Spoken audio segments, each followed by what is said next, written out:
Hello, good evening. Chris Hughes from Rebound on UpStreamedia's YouTube and Facebook channel. Tonight I'm joined by Leicester wide star and GB player Connor Washington. Welcome, Connor. Hope you're well. Thank you, man. Thank you for having me on stream. You're welcome. With the BBL season starting imminently with the BBL Cup, I thought it'd be great to get you on the air and talk basketball. For anyone new to show, I usually just promote NBL, but I feel this year it's really important with the lack of fans in the games to sort of promote all aspects of British basketball. And I look forward to discussing your journey, learn a bit more about you and your time in British basketball. I thought I'd maybe start, where did it all start for yourself, Connor?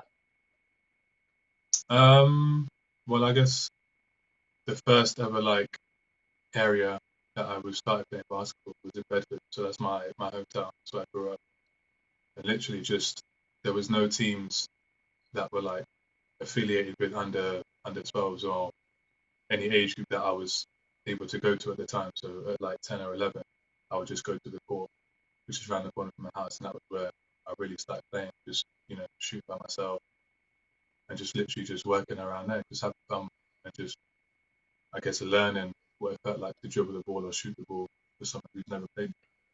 Just start playing there. And then when you sort of started playing basketball, who are some of the people you looked up to either in the UK or abroad? Were there some players who sort of really stood out for you, who you tried to emulate when you were in the park shooting hoops? Well, it was players I never got the chance to meet, but I'm sure most basketball players would be familiar with and one. They were like I guess you could call them the street ball gods. They were just doing loads of tricks, and it was just the type of basketball that looked so appealing to me. And when I seen the DVD of them doing all the tricks, it just captivated me, and that's all I wanted to do. I wasn't even around organized basketball at the time, so to see that kind of basketball as my first introduction, that just that blew me away, and that just set the flame going. I just wanted to do all the tricks they do, just literally humiliate and embarrass people. And that's what I grew up playing, street ball to begin with. Definitely. I think that sort of shows your game. I remember watching some of your games in the Eurobasket qualifiers for the GB. You're definitely a player who sort of likes to show off and have that skill to your game. Is that fair to say? It's had to be toned down a bit, though. Yeah. But I mean, over the years, it's just some people just don't like it that much. So you obviously have to tone it down. I try and bring it out whenever I can, but when I was first growing up, that's all I wanted to do, just make people look like before. I was enjoyable doing that. I definitely just see, but it might be toned down. Some players don't like it. Looking back to some of your earlier games, what was some of the best reaction or funniest reaction you got from players when you did a trick on them or embarrassed them? What were some of the things that when you look back now, you're like, oh, that was hilarious, or that was a really funny move I did that player? I guess just making people fall over, because that's, I would say, making somebody fall and getting dunked on are probably the two highlight plays you can do. And me being that, I wasn't dunking on anybody. I have never been dunked. I dunked on somebody once, but that was a long time ago when I was in college. But still, no. Making people fall over, and then the reaction is just people just start screaming and running around, and the game just stops there. To the point where the game just doesn't continue after that. If somebody falls over, it's stopped for 5 minutes. People just living in that moment, and just whoever's on the floor is just whatever, and everyone else is screaming around. It's literally just a game of making your opponent look silly and getting the most fun out of it. It's as a fan watching it's quite entertaining. You'd see that happen. I've seen a few games, and it definitely is a standout moment. You sort of digest the game. Obviously, your first taste of BBL was Milton Keynes Lions. A name I wasn't really aware of until this much summer, because obviously they're now the London Lions. What was that experience like playing for the Milton Keynes Lions? It was like you said, my first ever introduction to professional sports. I was only 15, turning 16 at the time, and I was surprised when they asked me to actually suit up for a game. I'd always be watching. I went to college, and I guess that's where the affiliation came from. And when they actually asked me to suit up for the professional team, I was surprised, because I don't even know if I was thinking about it at the time, but I didn't feel like I was necessarily ready for that.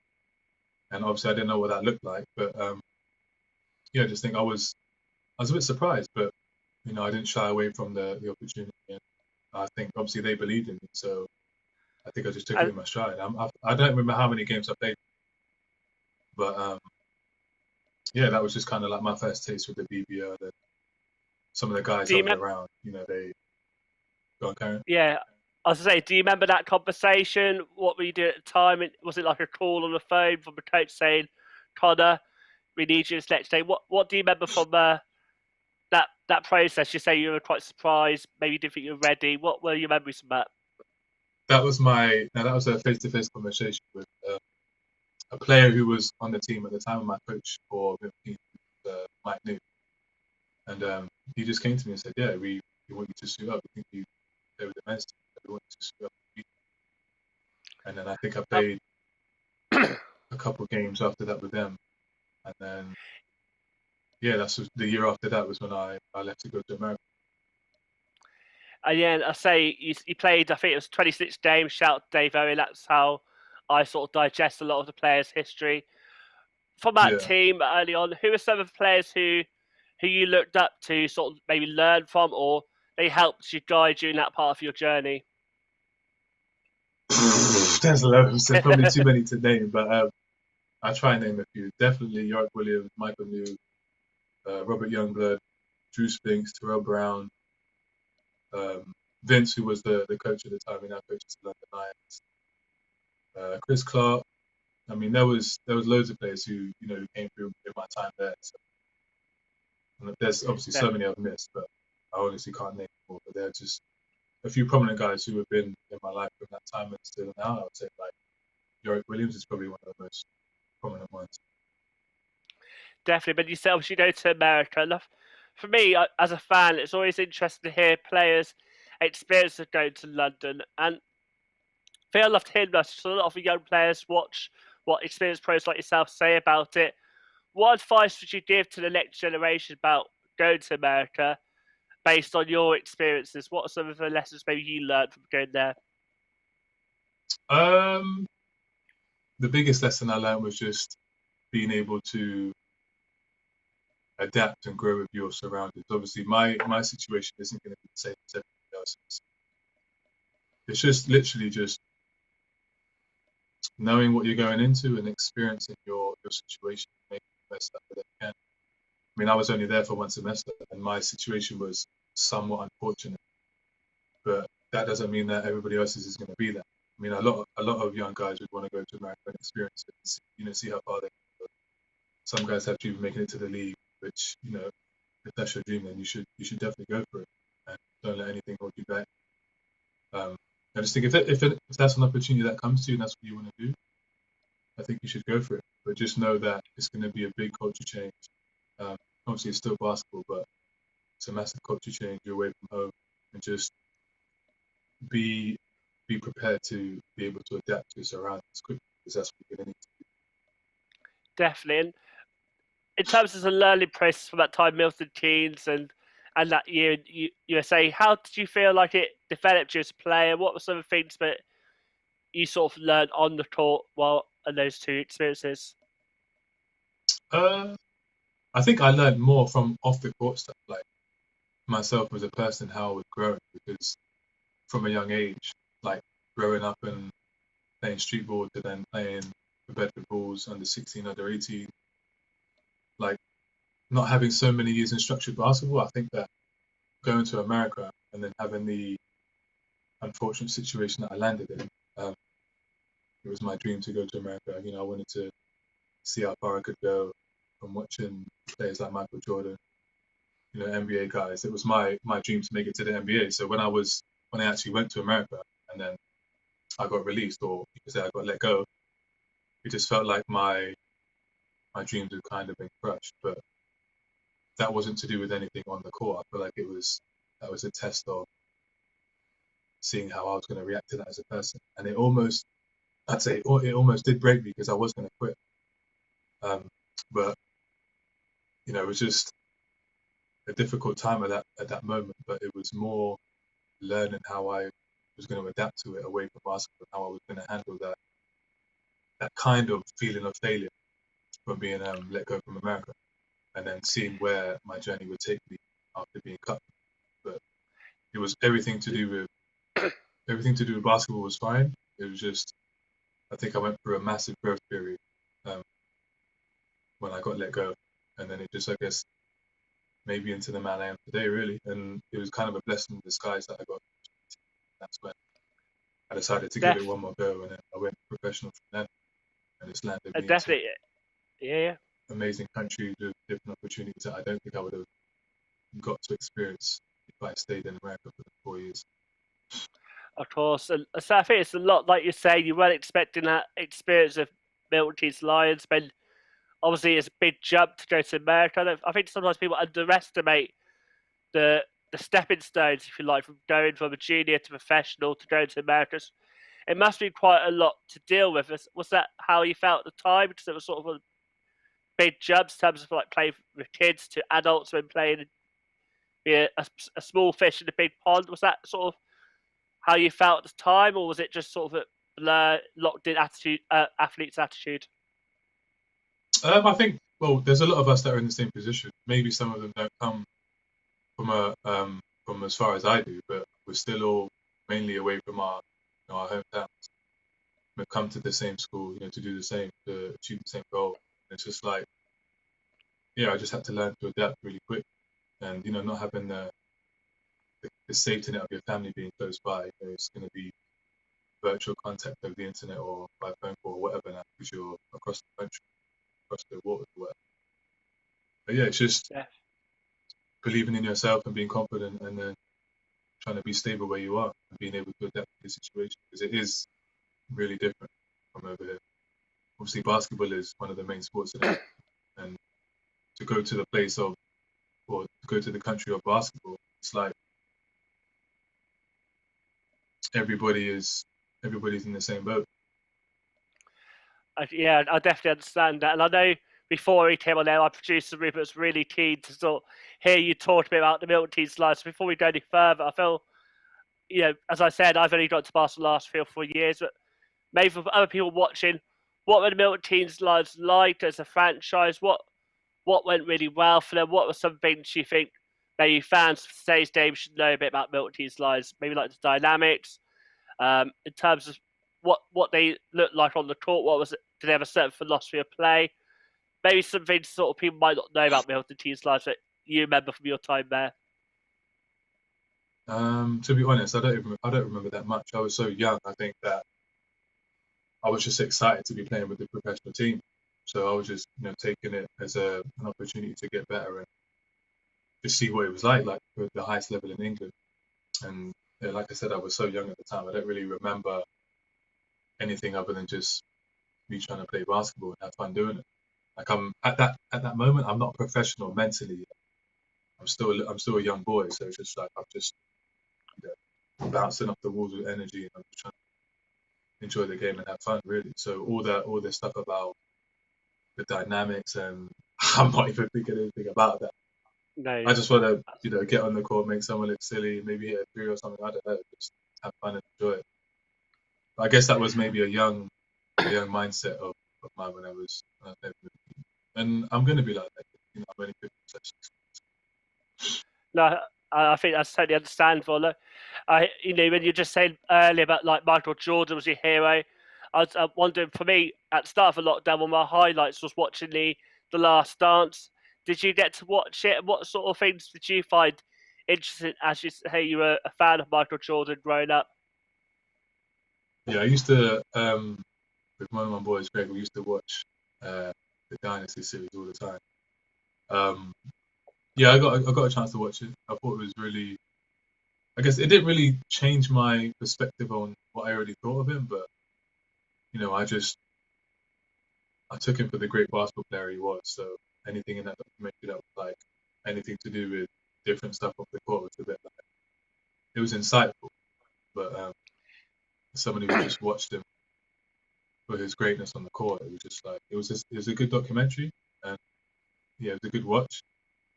But I think that Yeah, yeah, carry on. just watching the way he played was just like the main message I took away was how sick he was on the court. I love this sort of his win at all cost mentality.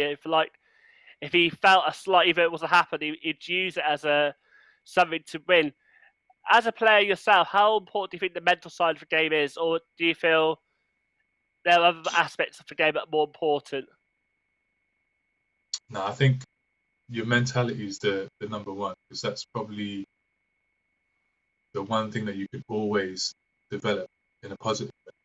And if you choose to do that, because it's only going to be so long before your physical attributes or your physical ability start to they change, or they become weak, or they're just different from year to year. So your mental ability is something that you can always improve on.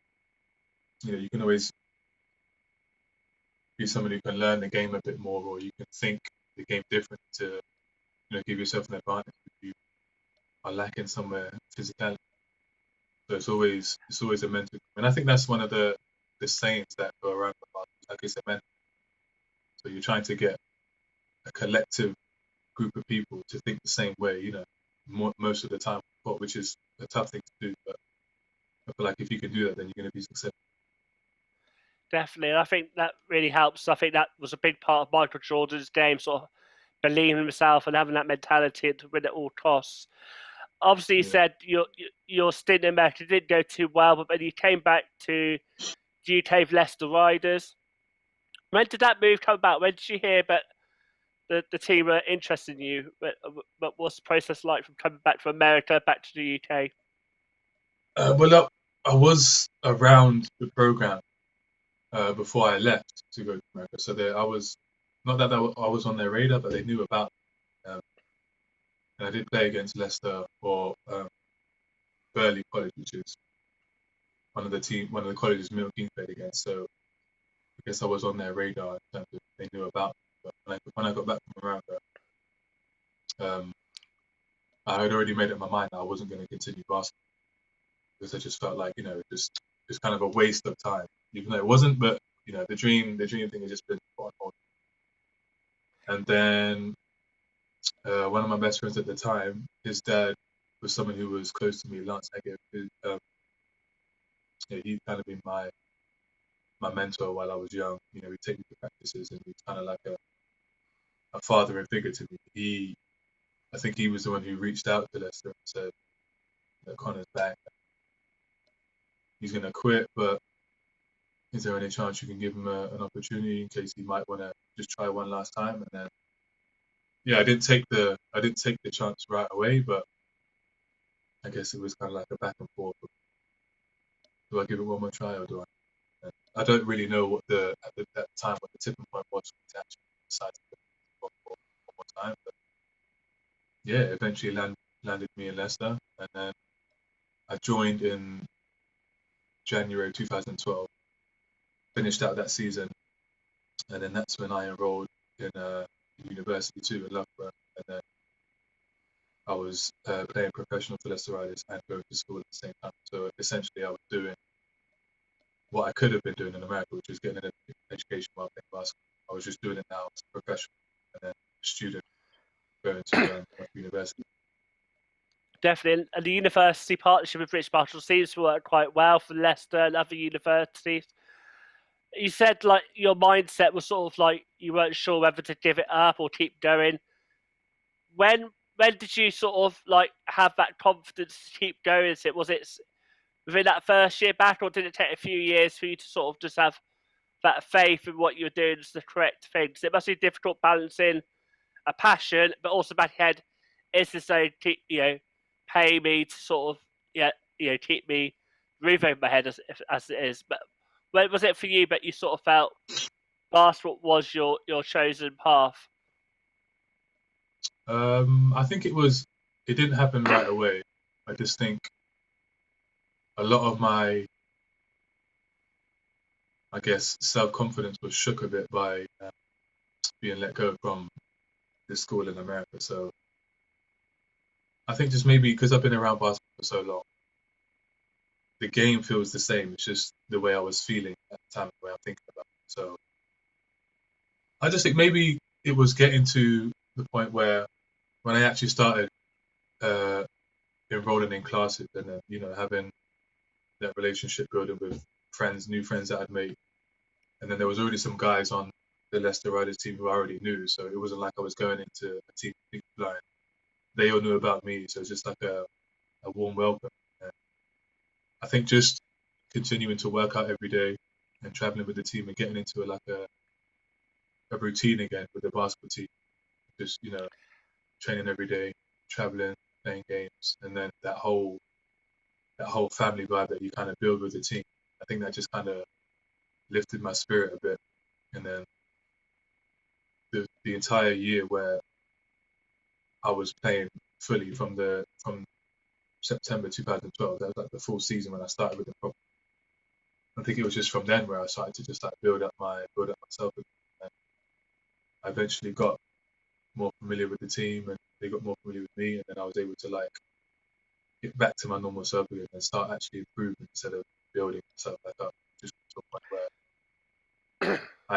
I had accepted what had happened before, and I wasn't going to let that keep me from potentially seeing where I could make it to in the future. Definitely, I always feel like so myself, I've had to overcome the hurdles where maybe it's failure, but I always feel like a failure is just a success you've not had yet. You will get there. And I think you've proven that evident in your career so far. From that sort of first spell for Riders, what were some of your highlights on the court? I know you say you're a player, but like to sort of make a player fall down. When you look back to that first spell for Leicester, what are some of your highlights?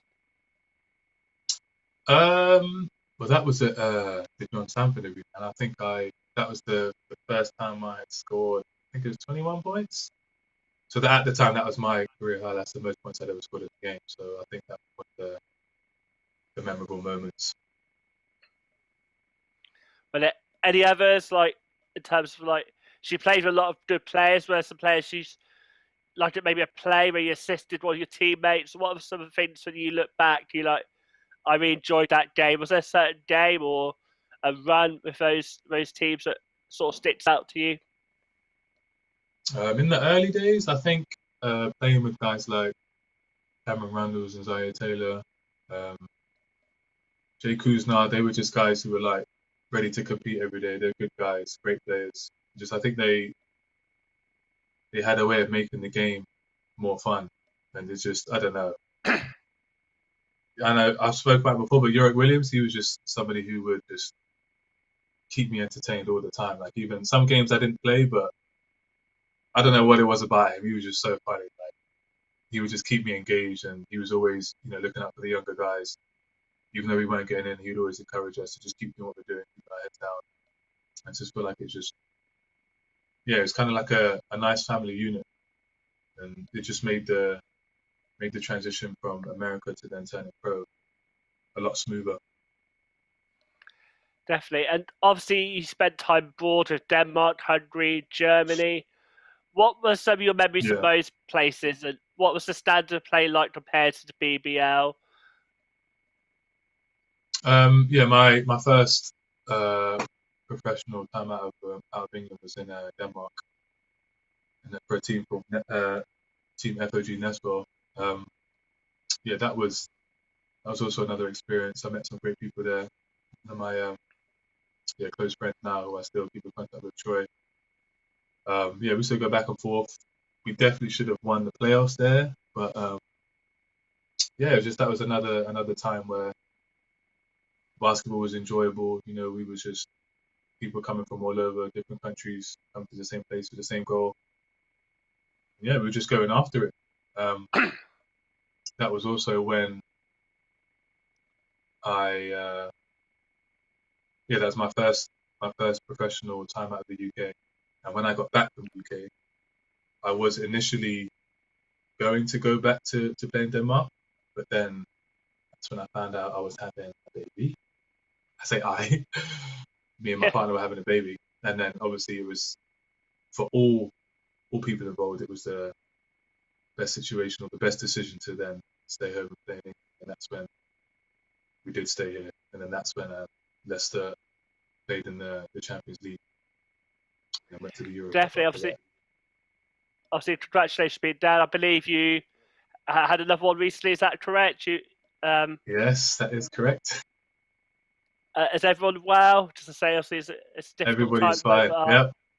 Oh, Yeah, that's good to hear. everybody's all healthy. Everything. No, That no, no, nothing. Everything's healthy. Everything's good. No that's good. vaccines. No nothing. Everyone's all healthy. That's great. And I imagine some sleepless nights has been a dad. I imagine that you're kept up with all the family natures. I imagine, I or was in the maybe trying to beginning, sleep. but Yep. they're good. They're good. And my partner's really good at letting me sleep. She's there. I've got to be ready to perform with the morning. But no, there have been times where it's just been sleepless nights and you wake up with 2 hours. Just got to get on. That's what happens when No, I you can yeah, you can't really yeah, expect I'm anything sure I less. got. I'm sure I have that all ahead if me and my partner choose to have children. Or not. And you said you came back. Obviously, it was a good time to come back to Leicester in the Europe Cup, and I think it's a really good time to talk about it because obviously London Lions go to Europe. What were some of your memories from that Euro Cup experience for Leicester? Um, I think it was a great thing that they did. I wish we would do it more. I don't know exactly what the process is to go through playing in Europe, but I think the more we can get into Europe, start pushing into there, that's going to help the game grow. That's going to help British basketball grow, and at least just put British basketball teams on the map even more. So I think it was a great thing that we did. It was a great experience for me. I had a really good game against Solmaki, a Hungarian team. Um, Again, I scored 21 points, and yeah, that was one of the highlights as well. And we played against some tough teams, so yeah, just Yeah, a no, great competition, a good pace to be set against, and just to see what the top teams in Europe are looking like and how we stack up against them. I think it was a good eye opener to see like if we want to keep on pushing into Europe or we want to like generate respect for our league, then that's something that we should probably try and look to do more. definitely. I think I remember hearing on Sam Newton's round table. I think a lot of clubs are looking to do it in the future. Obviously, you got London Lions. Did you watch many of their games in Europe earlier on, or have you sort of been busy No, I yourself? didn't. I was too busy doing that, so I didn't get a chance to watch. I hope they do. I don't even know the results. I hope they did well. I mean, you'd love to No, they see a lost in British the team champ. do well in Yeah, Europe. they lost in the Champions League, but I believe they're dropping down to the Europe Cup, which I believe, as long as everything goes okay with COVID, it's going to be a January start. What were some things as a team that maybe reflected after the tournament, but the team felt they could have done better or done things differently per se? I think maybe what you mean for the European competitions. Yeah, yeah, with Leicester from after that season with them in the Um, Europe Cup.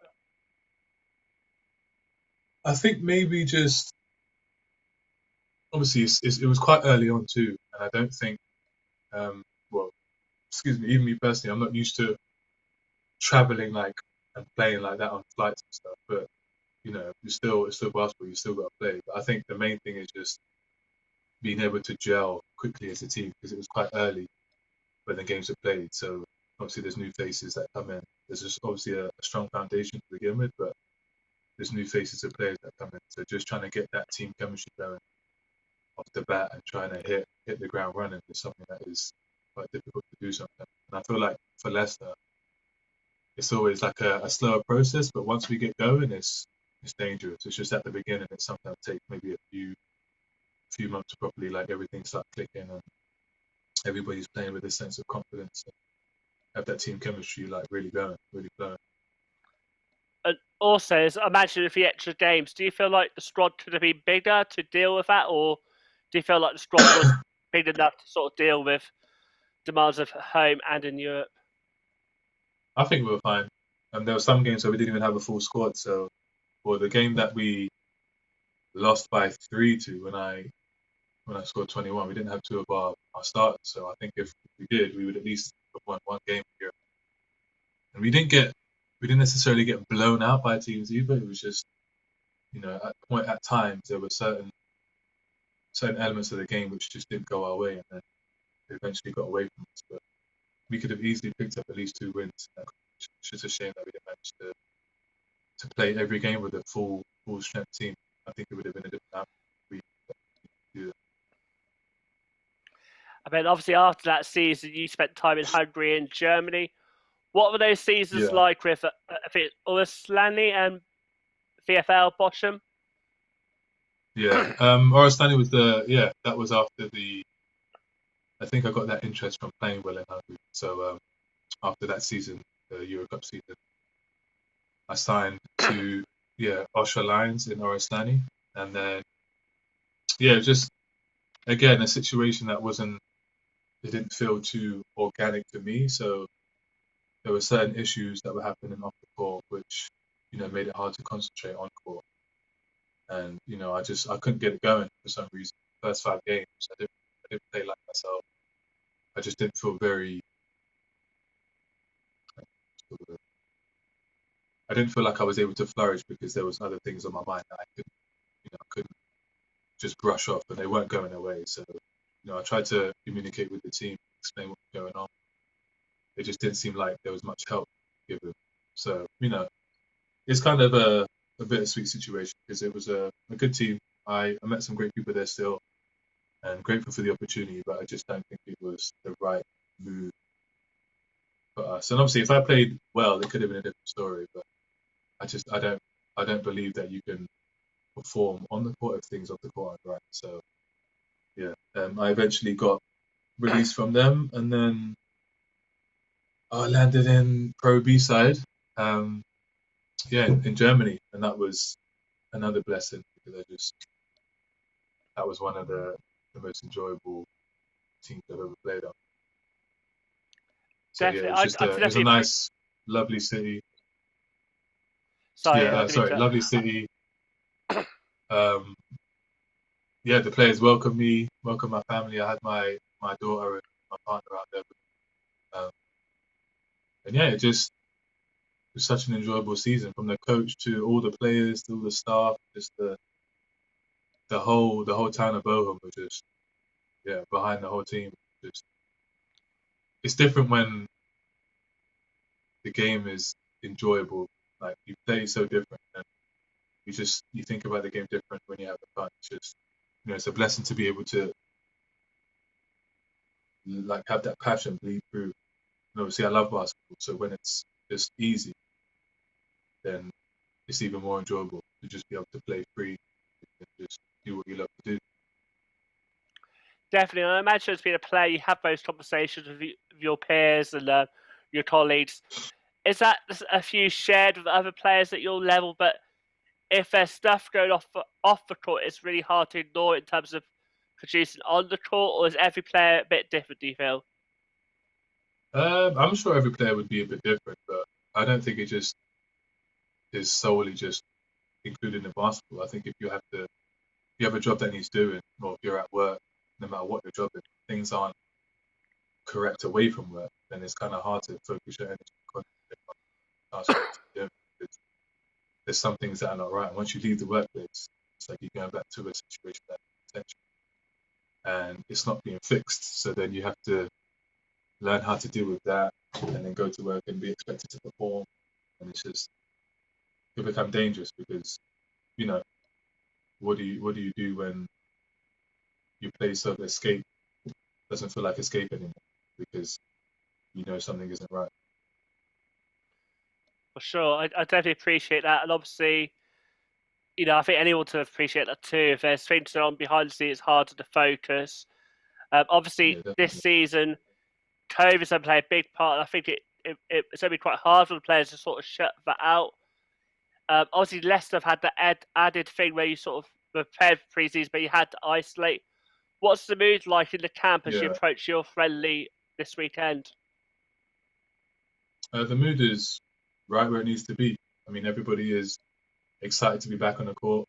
Um, we had our isolation period for a bit, but I don't think that has dampened anyone's spirit. I mean, everybody's raring to go, especially now that we've got confirmation on when we're going to be playing our actual cup games. And then I think this is just another friendly game just to, be able to get out on the floor and play together again. So it's no more waiting to, hit the ground and just perform. It's just we have to start picking it up now. We've been doing that practicing. We went over Cheshire today in practice. So I think that come game time we're going to be ready. And we're going to make an effort to not take this as a friendly game, even though it doesn't mean we're still trying to win, because you have to be prepared Yeah, no, now for what's going to come. definitely. It's a short time between each game, so I totally understand why you're not seeing it as friendly, more as a game to be ready for. People are not Yeah, aware. definitely. Obviously, Leicester, you head to Cheshire Phoenix on Sunday. Then next Yeah, weekend in the BBL Cup, you've got Newcastle Eagles, but Newcastle at also you're in home. the same group as, yeah. You also got London and Sheffield Sharks. You guys started scouting yet? What you expected from that group? So it's quite an exciting group on paper for your teams involved. Yeah, it is. It's a sick group, and I think we don't want anything, or we don't care which group we're in. We're just going to play basketball like we do. Obviously, we played Sheffield already, so we kind of have a vivid scout in our mind to what to expect from them. We haven't seen London yet. They've played a few games, but I think anything can happen on the day, so it doesn't really matter what teams have done before. You still have to match up against who you're going against on the day. Anything can happen. So we're excited to play. It's going to be nice to get back on the floor and actually play against some other people. And then, yeah, like you say, come next week, Sunday, the real competition starts. So it's just And another I week to say, prepare. yeah, Here you go. um, yeah, sorry. Obviously, like you probably know some of the players. Other players sort of looking forward to playing against, or you sort of dread for one reason or another to play against. Who are some of the characters who make those games special for you? I don't dread playing against anybody, but I look forward to playing against, good guards in the league, like Ramon Fletcher. I got love for him, and we go at each other every game we play against each other. Um, yeah, it's just anybody who makes the game difficult is enjoyable to play against. You want to push, you want it to be competitive, and you just want it to be a battle. Nobody wants to play against a team they're going to kill by 30 points every. It's no fun. So everybody's And it's working on their game. Everybody's trying to work to be the best. So you want to go up against the best, prove yourself. and are you sort of player, but a good player brings best out of you in terms of past experience? Who do you feel like brought out the best in you in terms of head-to-head performances? Um, I'd have to say me. Really, I don't really.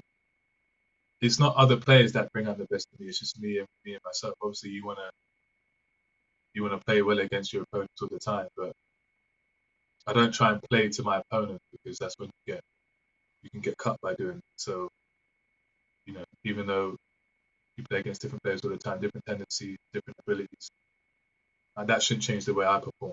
So I try and go out and kill everybody all the time. So it doesn't matter who I'm going up against. It's just the person who can bring the best out of me is me. So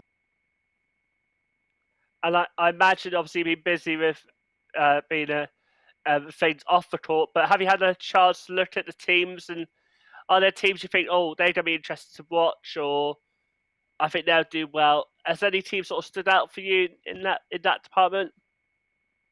um, I mean, yeah, I guess just the signings that London were doing. I think there was a lot of noise happening around that. But to be honest, I don't really watch other teams like that. I'm more interested in what we're doing in my camp. But yeah, I think, like I said, you just once you get to the game, that you have to play who's in front of you. That's all you can do. Yeah. I'd appreciate that. I know a lot of athletes have that mentality, sort of focus on your own stuff, and I think that's a really good mindset to have. But in terms Yeah, of that Leicester squad, obviously you've been under Rob Paternoster for a while. What's he like as a coach to play under? yeah, he's a sick. I mean, he knows the game really well, and if there's anybody who's going to get the best out of something who's not there, it's going to be Rob. He knows so much about the game. Such a good guy, got such a good heart. And I just think that anybody who plays for him, they kind of feel that vibe and that love from him. Like, he's got so much passion for the game. Anybody who's watched him coach, you can see that. Even if you haven't got a clue about basketball, or if it's your first game, you might spend more of your time watching him for the game. He's just so animated on the side. But it only comes from passion. He used to play before. Um, yeah, anybody who speaks to Rob, you can see there's two different sides to it. Like in games, he's completely, I guess you could say bonkers sometimes. Like, in times where he's just done some outrageous stuff. and all you could do is laugh. But it's just, that's his way of showing passion. And off the court, he's just chilled. It gets you going for the games, gets you amped up, and gets you ready to play. And he's definitely the best coach I've played for sure. That's some great words for your coach there. In terms of like the squad itself, who's like sort of the character of the squad? Who's sort of like the funniest guy in the locker room? Who sort of like controls the music, best dressed? What are some of those personalities you've got this season in your squad? It's been hard to gauge that because we don't have access to our locker room, so it's kind of like we're not really alone together, like like that kind of dynamic hasn't been able to like develop because the locker room is closed due to COVID. Then let me try and answer some of these questions. Well, from what I know now, there's a lot of characters. Most of them are quite funny in their own little way. Obviously, Raheem, always smiling. He's definitely the team clown, always doing the madness. Now we got a few good characters. I would say I'm definitely the best dressed. But yeah, it's hard because we haven't really even had those dynamics. Maybe as the season goes on, those type of personalities will come out even more. And we're still fairly new. Like we haven't been on the court together that much, and we had to quarantine for 2 weeks. So I still feel like there's people who are going to come out of their shell more as the season goes on. And I imagine actually it's quite good to have that BBL Cup there, so you sort of get your dynamic chemistry together and you learn more about each other and also about the other teams before the BBL season starts. I just think the more time we get on court, go on. Sorry, the more time we get on court, the better. Yeah, and I say obviously not the game on Sunday. Is there anything coach sort of said to you guys going into the game without revealing too much tactics? What you expected from that game?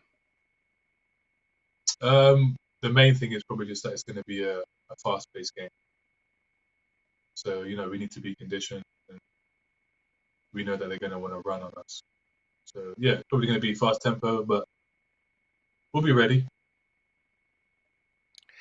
And also coming soon, hopefully, I know the GB Desi brought to a French bubble, hoping you'd be part of that squad. What was it like last season in that Euro basket qualifiers? Because you guys did really well and actually looked on course to almost qualify. What was that like as experience playing for GB last year? Yeah, another great experience for me. And we played against Montenegro and Germany, and I think it was the first time that we'd ever beat Germany. So obviously we beat them up in Newcastle, which was amazing to do on our home soil. And obviously we've lost that advantage now. Yeah, I just think it was another solid effort from all of us. I mean, we played some great basketball, and it paid off. And I think that if things go well this time, we still got another great opportunity to be successful again. And obviously playing in Germany yourself, did any of the guys speak to you about it after you played for them? What was some of the they were just like, after that game? Why the hell didn't you play? And I was like, well, I played a bit, but I didn't play that much. They were just looking forward to see me. It was nice that I got to play against Germany, and I was already in Germany for a season, so they were all tuning in. They were rooting. Obviously, they secretly wanted their country to win too, but still, they had an ally on the other side. Definitely, and enlighten us to say. Obviously, we don't see what goes on behind the scenes, but what's it like playing for GB? Do you guys sort of have an idea going from window to window to be part of the squad? Do you have like meetups during the year? What's that experience like? I guess you could say it's just like you get notified on when the window is. Obviously we're in a group chat together, but information just gets sent out when it needs to be. And I guess we know about selections when everybody else does. Some people might know beforehand, and then we find out where the training camp is. We usually know who we're going to be playing against and what games mean. And then we just go from there. And then I guess more players are brought into camp. game time, the team, the squad selected, and then the squad go to play the game. And what's those sort of training sessions like? Because obviously you're the best of the British talent there. What are some of the memories you have from that time that you look back on with fondness, but also enjoyed that bit as well? I think just being a consistent figure in the team, because I was never involved in the senior team when I was coming up or up and coming. I played for GB under 20s, but um, I was kind of like on and off with the GB side. So I guess just one of the biggest things for me is being a consistent figure in the GB squad, and then being able to prove myself and show that I belong to be there. Yeah, no, I just see that and say obviously it must be a massive honour. Congratulations for that, having that opportunity, and fingers crossed you're selected next time. Um, Obviously, it's sort of surreal experience, hard to really set expectations with thought that COVID might interrupt the season. But for yourself individually, do you have any objectives that you want to try and achieve this season? All going well with about COVID interfering with fixtures and what's not? Um, I think just feeling happy every game I finish.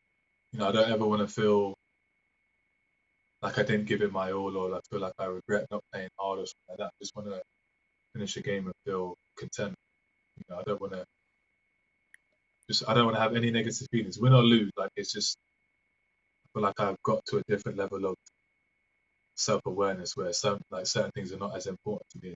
Obviously, I've got children, so they're my first and foremost all the time. So it's a bit different. The way I think about basketball has changed a lot from when I was younger. And even just having kids, my whole mentality has changed. The way I look at life, even the way I look at basketball, is just playing the game or finishing the game and just feeling a sense of happiness. I'm still blessed to do what I've loved to do since I was 11 years old. And everybody who knows me, And they've always seen me with the ball. That's all I do. And yeah, yeah, it's just, I think that's I very mean, it's a important, dream isn't and a it, to have blessing to happiness? still.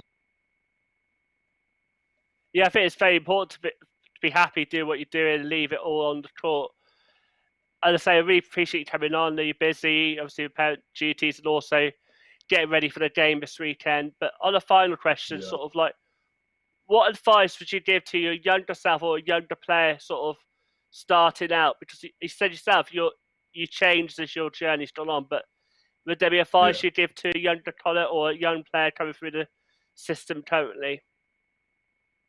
Um, yeah, just to not let anybody douse your fire, because there's going to be people, professional, non-professional, that will try and, you know, shake your confidence or try and break your spirit. But just like you do what you do for a reason. Like, have a sense of self-belief and just don't let nobody break that.